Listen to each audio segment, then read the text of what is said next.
So this is the first edition of the Khoodeelaar television channel being broadcast on the internet, not on satellite, not on terrestrial, not on cable platforms. This is the Baby Angel Geronimo editions of the Khoodeelaar television channel, part 1, being broadcast on Friday the 28th of October 2022. And among the updated notes are the following. Sack Leaky Suella Braverman. That is one of the demands. Main demand, it is increasing, expanding. And the other, of course, are the items of clamor that Sunak is facing from the ultra-fascistic wing of the Conservative Party.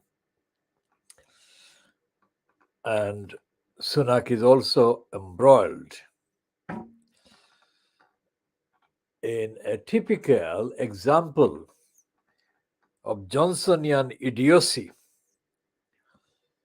in refusing to cooperate with Brian, that is King Brian, Charles, attending the climate change summit in Egypt. These are not signs of a competent prime minister delivering integrity, answerability, and accountability. The climate change is not something that can be ignored in the way that he has so far done, and he's not himself going, and he's preventing King Brian from going there either. And this woman who looks like a lost person, I mean, if you look at Theresa Coffey, she doesn't look focused on the purpose of the office that she holds, whatever the time is. And she is the one that Rishi Sunak has appointed to his cabinet. She is reported to have been said, or reported to have been, apart from Crazy Kwarteng, Liz Truss's closest political ally and friend for very long time, for longer than Liz Truss had been friends with Crazy Kwarteng. So she is the one who is saying, in the most idiotic, ignorant, stupid way, that attending a gathering of people is not the same as doing things. That's all it is. She has reduced the conference or summit in Egypt to a gathering of people. Now that means that what she's saying is that these people have no brains, no purpose, no focus, and that there is no emergency affecting the very future of the planet Earth. This is Rishi Sunak. I mean, if she is the one who is speaking for him on this occasion, on this matter, then extrapolate that kind of absence of any substance and apply to the others that he has appointed. For example, there is, well, the Daily Star, the tabloid, about, was it 3 days ago? Well, maybe 2 days ago, ran a piece about Dominic Raab and described him the man without any brains. And there was a kind of gallery of pictures of the cabinet members that Sunak had appointed, while all the others had the heads and faces in place. Where Dominic Raab should be was the image of a brain and no face. Now, he is now apparently in post as the Secretary of State for Justice. Now, there is no question that there is no justice in this country, but there is a ministry called Ministry of Justice. And Dominic Raab was in that post before. So Rishi Sunak, if you adjust the spelling slightly, Sunak, not the Sanuk that Joe Biden spelled him as or pronounced him as, but if you say Sunk, Sunak, just slightly adjust the spelling. He's sunk already. And before he is sunk and flooded by others, including by Theresa Coffey, this Sanuk Sank Sunak is already submerged in his own stupidities. And this is now what it is bringing out is the fact that all this hype about Sunak being somebody who would revive the Conservative Party politically, electorally, that is coming across as being completely nothing but hype. So we shall be discussing with due attention this sinking of Sunak. And let's see what the actual wording in the piece that the Daily Star ran about these two morons. Brainless Raab, Dominic Raab. Now, what does it mean going to Cambridge? I mean, he apparently went to Cambridge and he ended up without any brains. What does that mean? What does that show about Cambridge?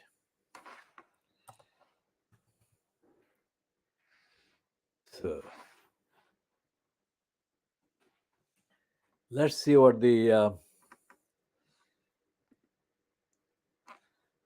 this Daily Star is saying about both the brainless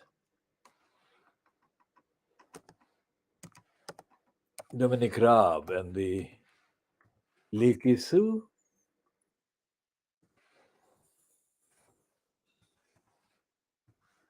There is, of course, there is nothing.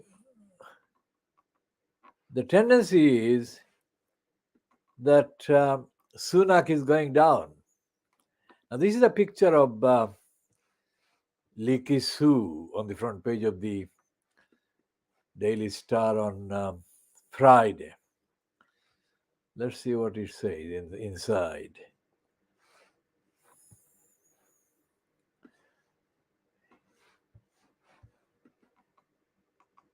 So it has got Leaky Sue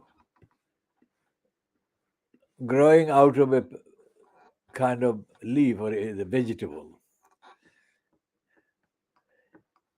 And it says Home Secretary, because that's the post that Leaky Sue currently holds.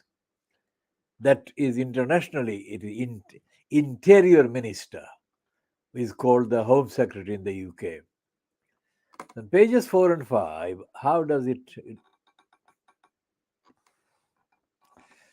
it describes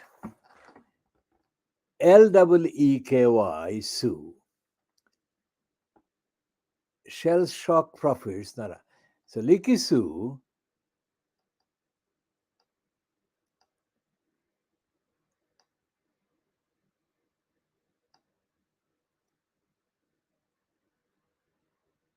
and there is this. Apparently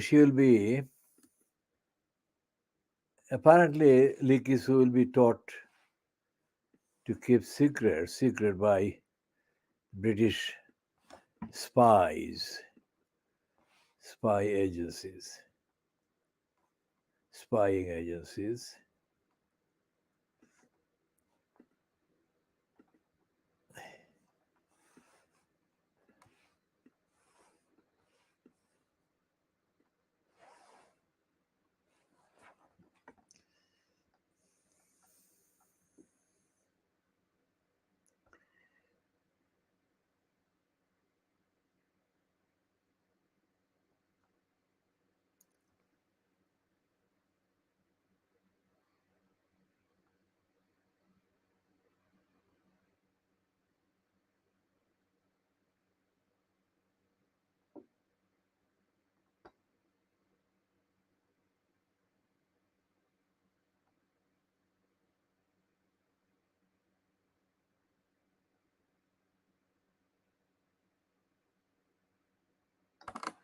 Okay, so let's see what she's.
So it is. It says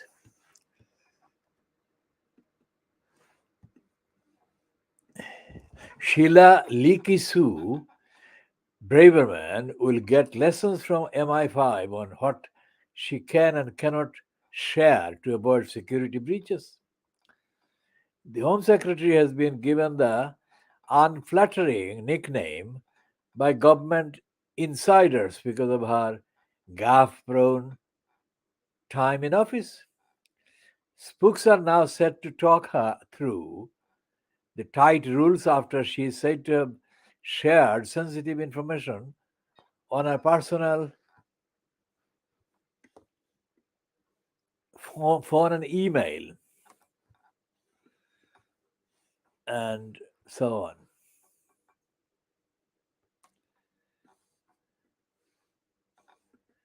And they've got quite a few of those items, similar items about that they used Liz Truss as a lettuce. They're still running them. They ran an item on Boris Johnson as the aubergine. These are not flattering at all. So all of these put together, and then the BBC is running a profile picture promoting Rishi Sunak as having been trained by the USA or in the USA,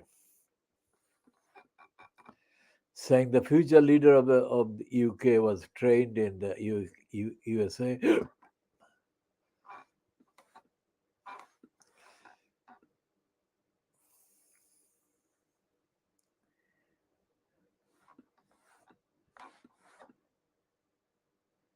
So that's Leaky Sue. What else have we got there?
The the other update is, of course, about what is going on in the long march that Imran Khan led on Friday in Pakistan, Friday the 28th of October 2022 in Pakistan. Let's check what has happened there so far as a result of the long march.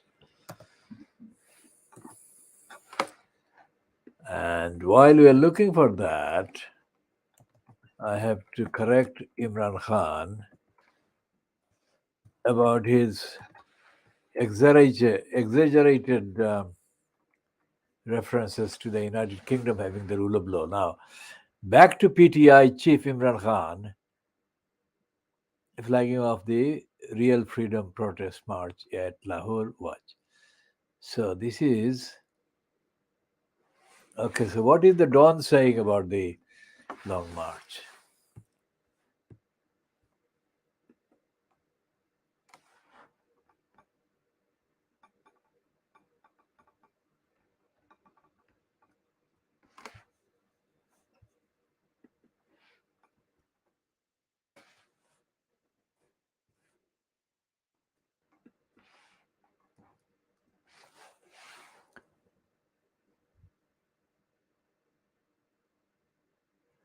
There's a picture taken of Imran Khan and colleagues on the 9th Avenue in Islamabad.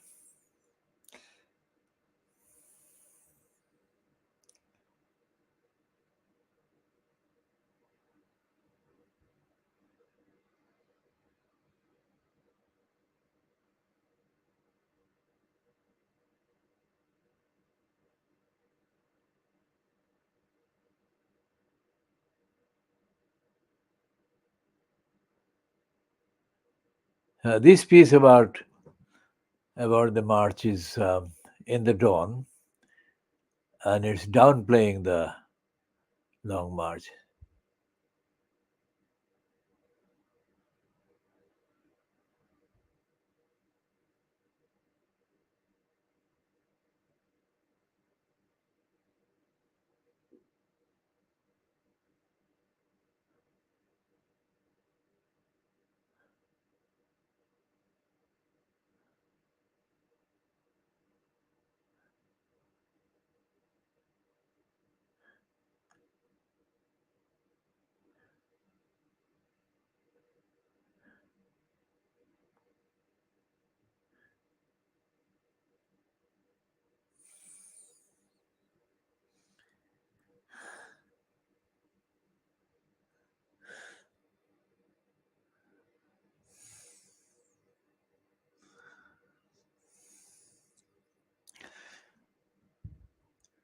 So the Dawn is underplaying the long march, and I'm sure that most of the print media are going to do the same.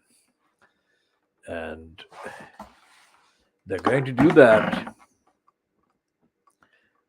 in accordance with the agenda of the crooks in power in central government in Pakistan.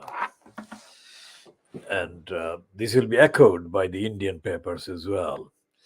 The Indian media will underplay the importance of the long march.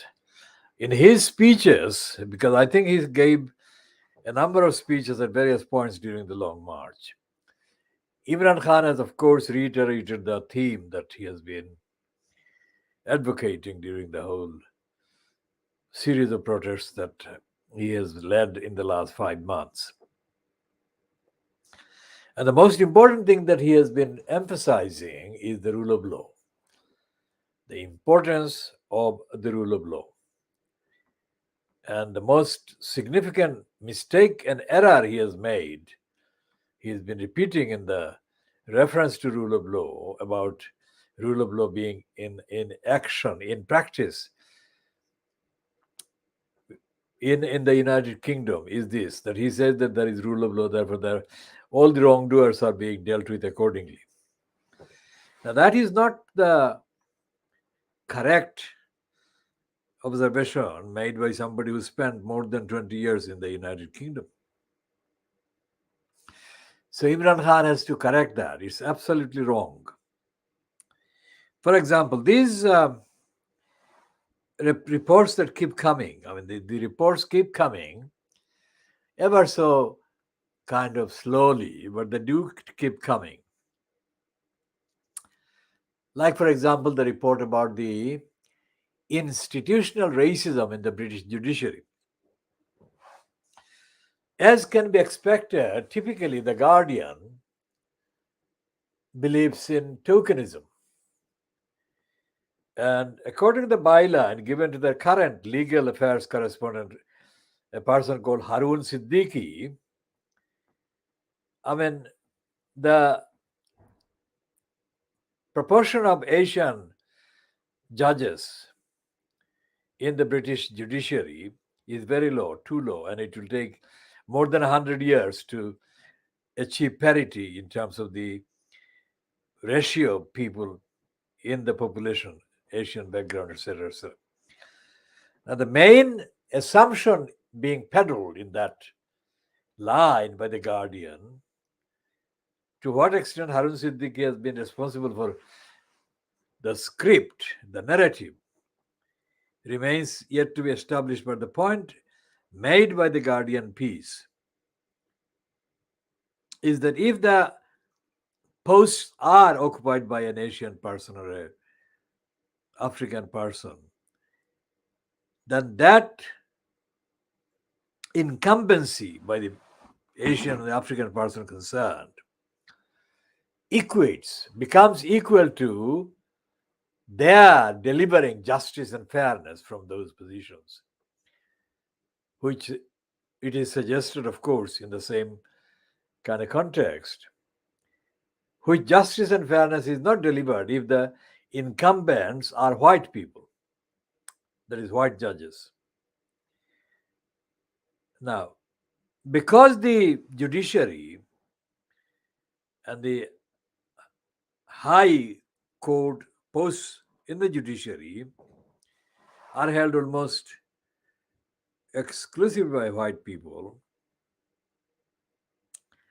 it is factually correct to say that the reason why so many Asian people, litigants, people who seek the intervention of the court system, are frustrated and are denied justice is because the judicial decisions are being made by non-Asians.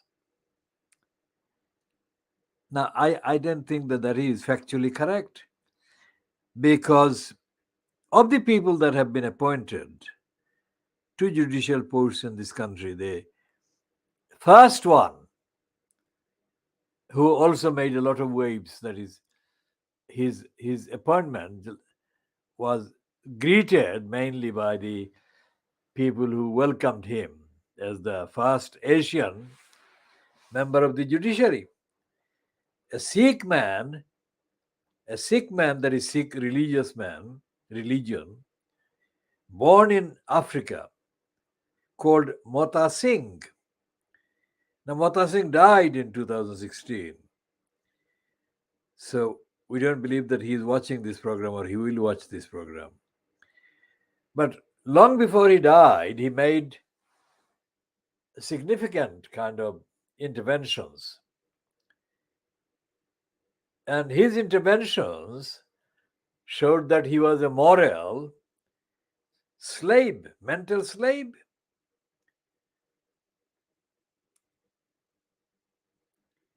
He's a complete arsehole.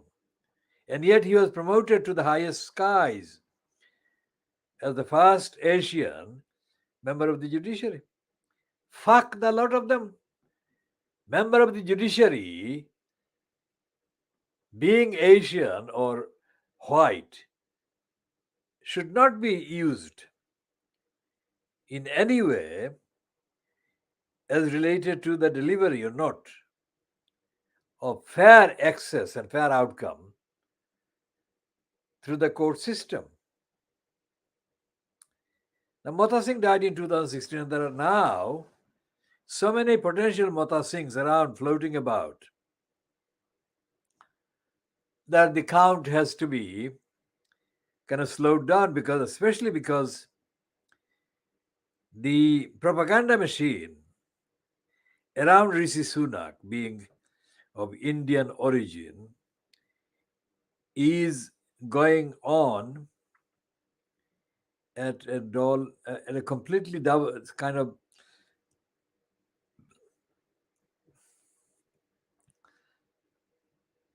slow pace in terms of quality and very fast pace in terms of the lying. Mota Singh was an embarrassing mental slave, and anyone who says that his being an Asian judge meant a revolution in the appointments of the judiciary must be prosecuted for criminal ignorance. For example, in the subcontinent, both Pakistan and India, and Pakistan and Bangladesh, there are so many members of the judiciary who are hardly kind of known. There are so many because you can't just count them by standing in the corner of a thoroughfare for 1 hour. You have to know how many posts are filled currently by people of whatever backgrounds. Mota Singh was, in my understanding, Mota Singh was involved pretty early on in his career as a judge in deciding a case called Saif Ali and another against Sidney Mitchell and another. Now, Saif Ali was a passenger in a car driven by, I think, somebody else. And the car that he was traveling in as a passenger was hit by another car driven by a woman called Mrs. Sugden. Now, Mrs. Sugden was the wife of Mr. Sugden, who was not driving the car. And the incident happened, I think, during the school run. And Mrs. Sugden was probably taking her child or children to school. But the car actually belonged to her husband, Mr. Sugden. And the insurance, I think, was in his name as well. Now, one of the House of Lords, because the Supreme Court as it is now was known as the Judicial Committee of the House of Lords. In other words, that was the equivalent of the Supreme Court in the UK. So one of the main kind of speakers on the issue of that case was a man called Wilberforce.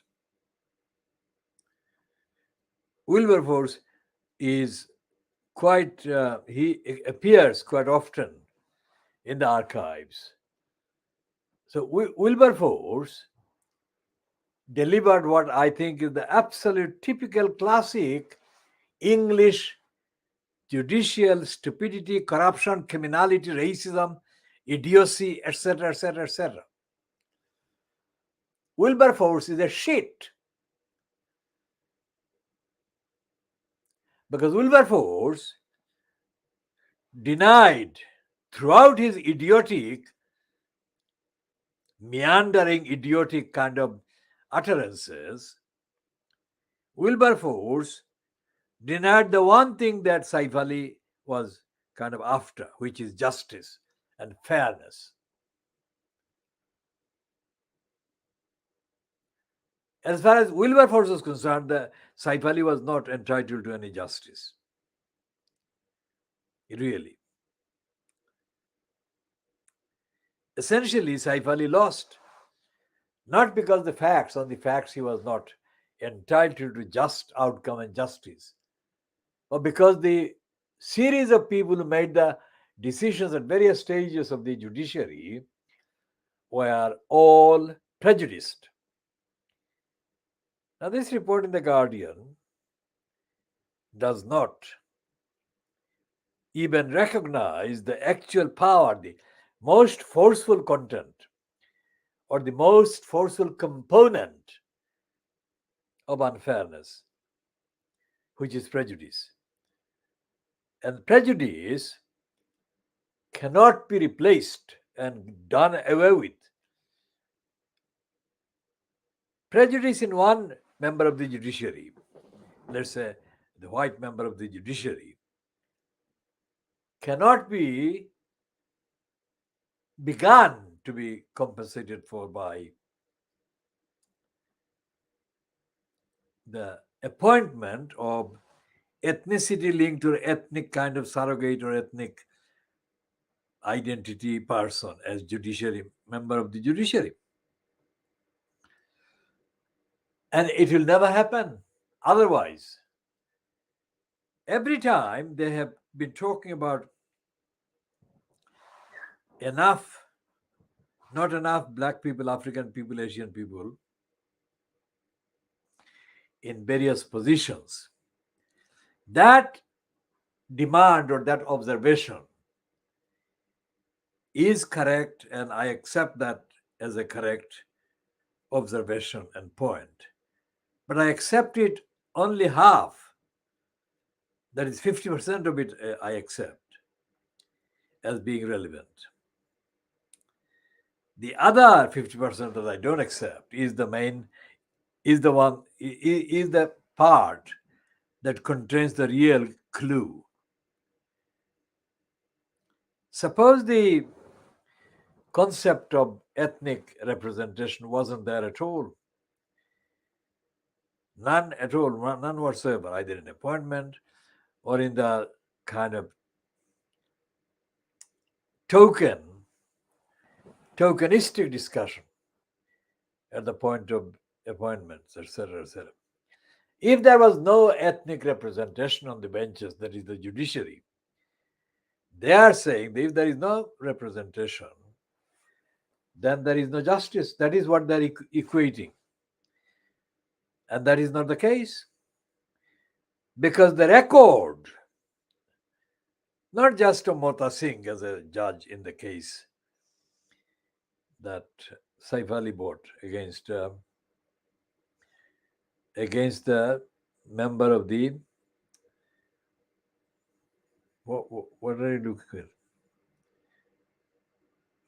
What are you looking for or looking at? This is a flying saucer. Now, the flying saucer is coming into the imagination, and we shall be talking about the flying saucer another time. So Mota Singh actually expressed his opinion about the Saif Ali case in almost contemptuous, insulting way. Contempt against Saif Ali, an insult against Saif Ali. Now, apart from that mental slavish propensity to deny basic justice on the evidence to Saif Ali, Mota Singh actually was giving expression to his own jealousy and spite against Saif Ali. Although Saif Ali was the victim, Mota Singh could not help his own rage and kind of jealousy at Saif Ali getting the prominent platform in the proceedings. So Mota Singh looked for any excuse to deride and undermine Saif Ali's case. And because he was in the bench, Mota Singh dismissed Saif Ali's case. Now, in dismissing that case, by citing all kinds of excuses, what Mota Singh showed was what I call the now Suella-Braverman syndrome. The Suella-Braverman syndrome expresses itself in this way. It pronounces and it utters the most anti-Asian or anti-Muslim or anti-black sentiments by putting on the identity of being Asian herself.